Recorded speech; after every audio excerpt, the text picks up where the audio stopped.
What is up, bros? This is a quick review on the Hyperkin GN6.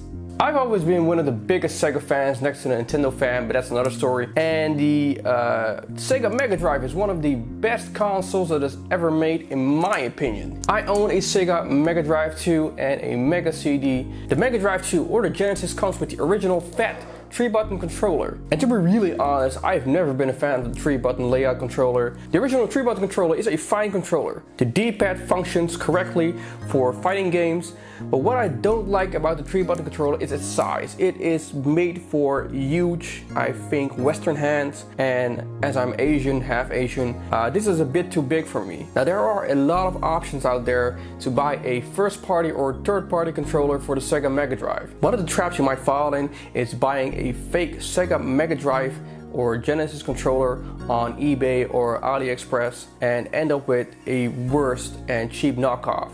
This is one of them. It says Sega on the front, it's lightweight, it feels extremely cheap. The buttons are flimsy, they move around inside the controller, and the pressure sensitive is very off. This doesn't feel sturdy at all. Also, the connector cable is very short, so the only thing you need to do is throw it away in the trash where it belongs. So I sought out for a new Sega Megadrive controller, and I came up with the best reviews on Amazon for the Hyperkin GN6.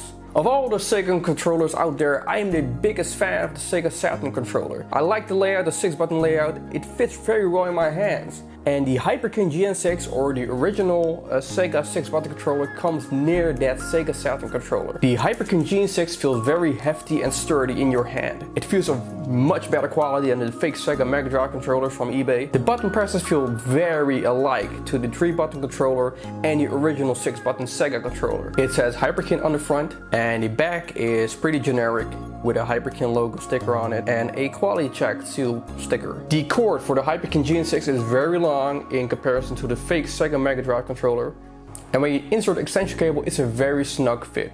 It's so snug that it won't come out directly. You have to wiggle it many times to get it out. Now, this is very positive and negative as well, because in the 90s, if your mom would walk around the room and accidentally pulled out the cable, it was game over for you. If we had the Hyperkin GN6, this would not have happened at all. But here is the important question. How does it hold up nowadays in 2018? The GN6 is suited for the Genesis 1, 2 and 3 or the Megadrive 1 and 2.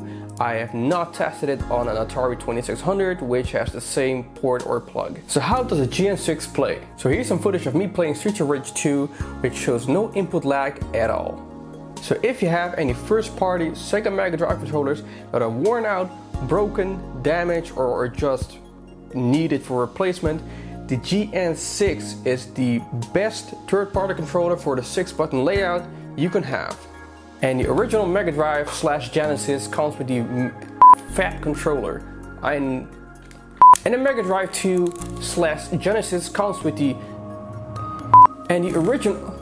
And to be honest, I've never been a fan of the. Now there are